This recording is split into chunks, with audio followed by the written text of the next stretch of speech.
आज एक राहत देने वाली खबर यमन से भी आई। यमन में कल केरल की नर्स निमिषा प्रिया को सजाए मौत दी जानी थी, लेकिन आज निमिषा प्रिया की सजा के एग्जीक्यूशन को टाल दिया गया। भारत सरकार ने सुप्रीम कोर्ट से कल कहा था कि निमिषा को मौत की सजा से बचाने के लिए डिप्लोमेटिक तौर पर कोशिश की जा रही है, लेकिन यमन के साथ डिप्लोमेटिक रिलेशन ना के बराबर हैं।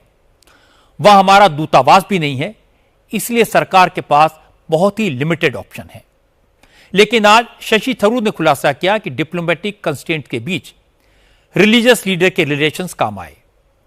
इस मामले में ऑल इंडिया सुन्नी जमीयत उलमा के महासचिव और भारत के ग्रैंड मुफ्ती एपी अबू बकर मुसलियार ने यमन के सूफी स्कॉलर शेख हबीब उमर से मदद मांगी।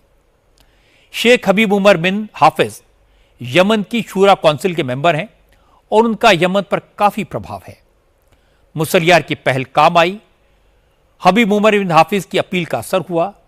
यमन की सरकार ने एग्जीक्यूशन से 24 घंटे पहले निमिषा की सजाए मौत को टाल दिया। निमिषा प्रिया को यमन के कारोबारी तलाल अब्दो मेहदी की हत्या के जुर्म में 2020 में मौत की सजा सुनाई गई थी।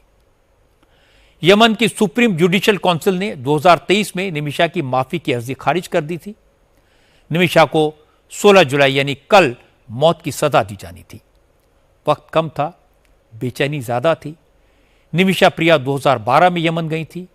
2014 में उन्होंने यमन के नागरिक तलाल अब्दो मेहदी के साथ मिलकर यमन की राजधानी सना में क्लिनिक खोला। तलाल ने फर्जी डॉक्यूमेंट बनाकर खुद को निमिषा का पति डिक्लेयर कर दिया। उसका पासपोर्ट अपने पास रख लिया और उसे हॉस्टेज बना लिया। तलाल के चंगुल से छूटने के लिए 2017 में निमिषा ने तलाल को बेहोशी का इंजेक्शन लगा दिया। ओवरडोज के कारण तलाल की मौत हो गई और इसके बाद 2017 में तलाल का शव एक अंडरग्राउंड वाटर टैंक में मिला। इसके बाद निमिषा प्रिया को सऊदी अरब और यमन के बॉर्डर से गिरफ्तार किया गया। हालांकि निमिषा ने यमन की कोर्ट में अपनी मजबूरी बताई। निमिषा ने कहा कि उसने तलाल को सिर्फ बेहोशी का इंजेक्शन दिया था। वो सिर्फ अपने मुल्क, अपने परिवार के पास वापस आना चाहती थी। उसका इरादा तलाल को मारने का नहीं था। लेकिन यमन में शरीयत कानून लागू है। शरीयत के मुताबिक जान के बदले जान लेने के नियम के हिसाब से निमिषा को भी मौत की सजा सुनाई गई। अब निमिषा प्रिया को बचाने के लिए भारत के ग्रैंड मुफ्ती ने यमन के सूफी स्कॉलर से बात की। ग्रैंड मुफ्ती अबू बकर मुसलियार ने कहा उन्होंने वही किया जो इंसानियत के लिहाज से किया जाना चाहिए। कल कत्ल का दिन मुकर्रर किया था। वो चंद दिन के लिए ये काली यमन का काली चेंज किया। उसके बाद चंद दिन के लिए वो तगैर कर दिया हुक्म को। हम तो एक इंसान की हैसियत से ये करने की तलब किया। हाँ, ऐसा तलब कबूल किया तो इंडिया में। निमिषा प्रिया इस वक्त यमन की राजधानी सना के सेंट्रल जेल में कैद हैं। क्योंकि यमन में सिविल वॉर की वजह से कोई एक सरकार नहीं है। राजधानी सना पर हुतियों का कब्जा है और हमारी सरकार का हुती बागियों से कोई डायरेक्ट कांटेक्ट नहीं है। इसलिए विदेश मंत्रालय सऊदी अरब में अपनी एम्बेसी के जरिए सना में हुतियों से बातचीत कर रहा था। सिविल वॉर की वजह से भारत ने 2015 में अपनी एम्बेसी बंद कर दी थी और 4000 से ज्यादा भारतीयों को बाहर निकाल लिया था। निमिषा के पति और उनकी बेटी भी सुरक्षित भारत लौटे थे, लेकिन निमिषा प्रिया वहीं रुक गई थी। 2015 में राजधानी सना समेत देश के बड़े हिस्से पर हुतियों ने कब्जा कर लिया। इसके बाद सरकार ने भारतीय नागरिकों के यमन जाने पर रोक लगा दी थी। इसीलिए 2017 में निमिषा प्रिया की मां प्रेमा कुमारी यमन नहीं जा सकी थी। लेकिन सेव निमिषा प्रिया इंटरनेशनल काउंसिल के नाम की गैर सरकारी संस्था ने निमिषा को बचाने की मुहिम शुरू की। तलाल अब्दो मेहदी के परिवार को ब्लड मनी ऑफर किया। शरीयत के कानून के मुताबिक जिस शख्स की हत्या की जाती है वो ब्लड मनी लेकर हत्या करने वालों की सजा माफ कर सकता है।